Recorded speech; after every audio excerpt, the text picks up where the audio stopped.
Here's a thought experiment for you. If you've got a couple hours up your sleeve, nothing better to do. The question is, how well do you think you understand reality? How's your grip on reality? And do you feel like you understand it better than the average person on the street? And does it really matter?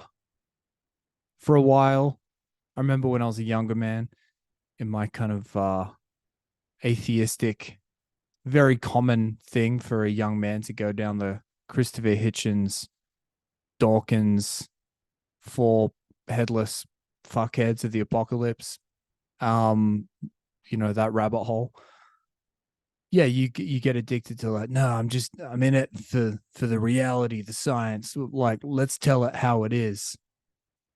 And I think because that whole thing gained popularity because it appealed to people not necessarily who were interested in becoming scientists or doing any work to ascertain what was really going on. It was more just shoving their sense of reality or the scientific method down other people's throats and being like, "Look, you don't get it." And the older I get, I guess I kind of think, who gives a fuck? Perhaps I should be a little bit more concerned. The some people have you believe that QAnon, Trumpistan, and then the other side, the blue hairs, they're all people who are completely deranged, and that's what can happen. You can spiral into conspiracy theory and crazy political ideologies if you don't have a grounding in reality. But how serious is it? Am I about to be taken off into a train and worked to death? Oh, Crystal knocked. Someone was recording a pod being like, things are pretty good here. Relax. It's just people at the margins.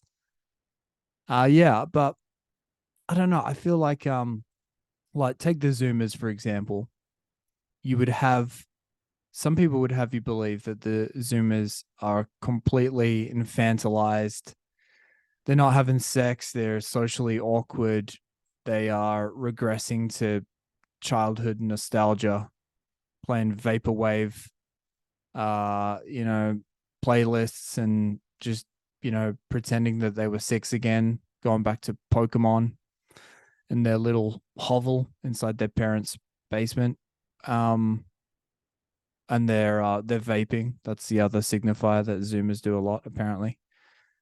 But maybe it's also because like the other thing that you hear about them is that they're just depressed about climate change, man.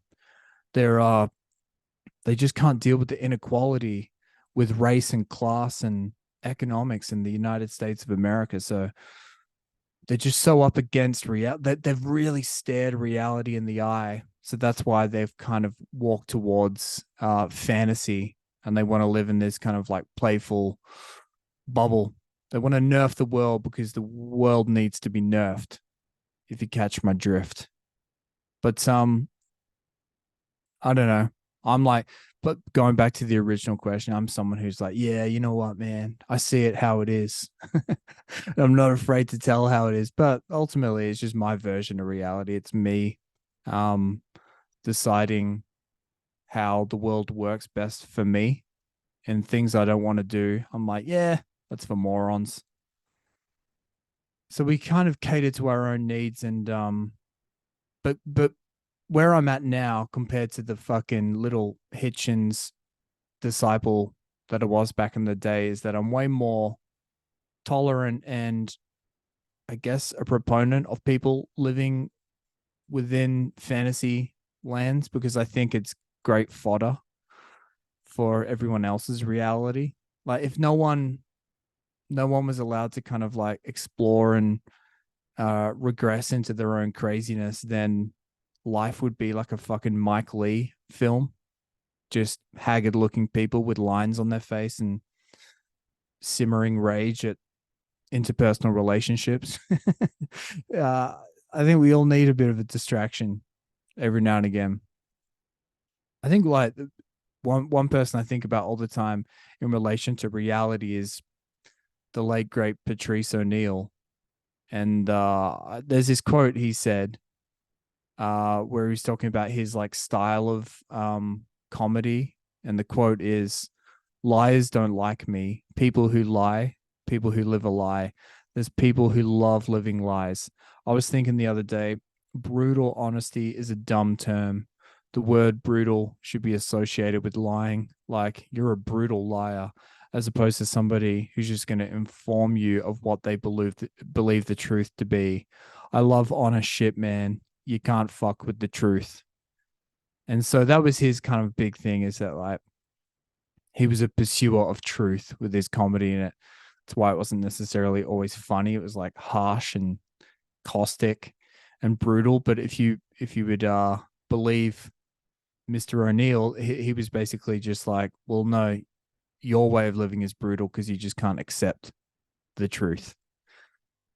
But the big problem with that is that like, and he addresses it there where he says someone who's just going to inform you of what they believe the truth to be.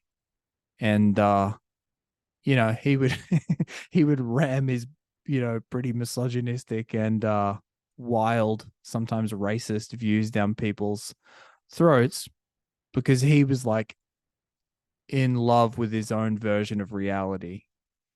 And that's the distinction there, is that it's like his reality versus the reality.